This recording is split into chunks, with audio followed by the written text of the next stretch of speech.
సమాచారం రవి గారు. రైట్ అనిల్, మీరు లైన్లోనే ఉండండి. బ్రహ్మేంద్ర కనెక్ట్ అయి ఉన్నారు. అక్కడ రాజకీయాలను నిశ్చితంగా గమనిస్తూ ఉన్నారు. క్షేత్రస్థాయిలో అక్కడ ఏం జరుగుతుంది అనేది బ్రహ్మేంద్ర దగ్గర క్లియర్ రిపోర్ట్ ఉంటుంది కాబట్టి. బ్రహ్మేంద్ర, ఒకవైపు తెలుగుదేశం పార్టీ నేత జనసేనలో జాయిన్ అయిన పరిస్థితి, పవన్ కళ్యాణ్ ఎక్కడి నుంచి పోటీ చేస్తారనేది ఇప్పటికీ సస్పెన్సే. ఇప్పటికీ ప్రకటించిన 24లో 21 అయ్యాయి. ఒకవేళ భీమవరం నుంచి పులపర్తి పోటీ చేస్తే అంటే టెక్నికల్గా 21 అయినా 20కే పరిమితం వైసీపీ నాయకులు ఎద్దేవా చేస్తూ ఉన్నట్టుగా. మరి భీమవరం నుంచి పవన్ కళ్యాణ్ పోటీ చేయబోతూ ఉన్నారా, లేకపోతే పులపర్తి పోటీ చేయబోతూ ఉన్నారా? ఏంటి మీ దగ్గర ఉన్న సమాచారం ఏంటి? ఎందుకంటే ఇవాళ సాయంత్రానికి కానీ రేపట్లోగా క్లారిటీ ఎవరెవరు ఎక్కడి నుంచి పోటీ చేయబోతూ ఉన్నారు, జనసేన పార్టీ ఎన్ని చోట్ల పోటీ చేయబోతోంది, పక్క పార్టీల నుంచి వచ్చిన వాళ్ళకి ఎన్ని సీట్లు ఇవ్వబోతోంది, ఇవన్నీ కూడా తేలిపోబోతున్నాయి రేపు ఈవినింగ్ లోపల. కాబట్టి మీ దగ్గర ఉన్న సమాచారం ఏంటి చెప్పండి. భీమవరంలో పోటీ చేయబోతోంది ఎవరు? జనసేనే, అది పులపర్తా లేకపోతే పవన్ కళ్యాణ్?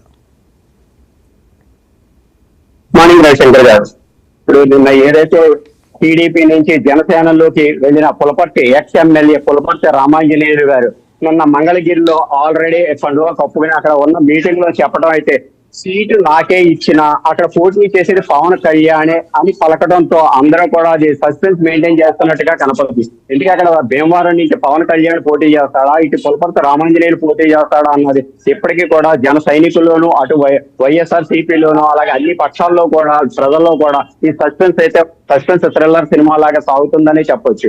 అది ఏ విషయం అన్నది మీరు అన్నట్టు రేపు ఈ రోజు 2-3 రోజుల్లో ఈ విషయం అయితే ఒక కొలిక్ అయితే వస్తుంది.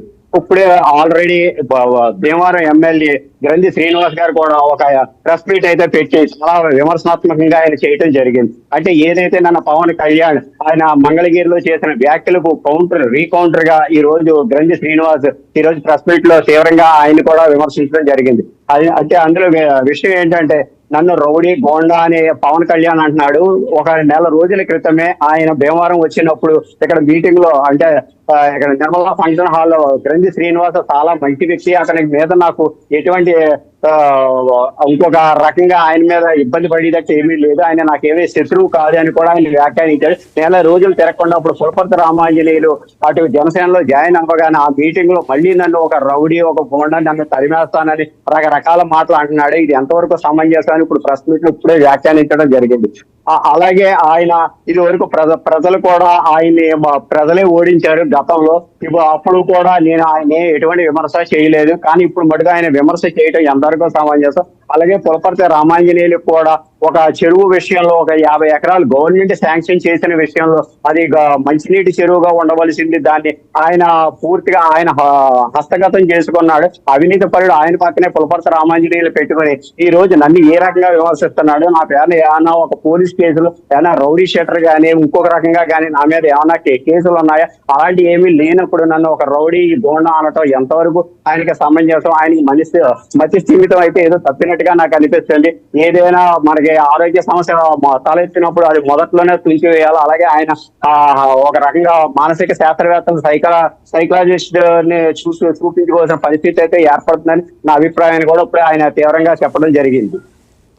అలాగే రేపు జరిగే ఎన్నికల్లో ఎవరు పోటీ చేసినా తనకు ప్రజల మద్దతు ఉందని కూడా ఎమ్మెల్యే గ్రంథి శ్రీనివాస్ చెప్పడం జరిగింది. రైట్ బ్రహ్మేంద్ర, ఇక్కడ పులపర్తి అన్న మాట ఏంటంటే అక్కడ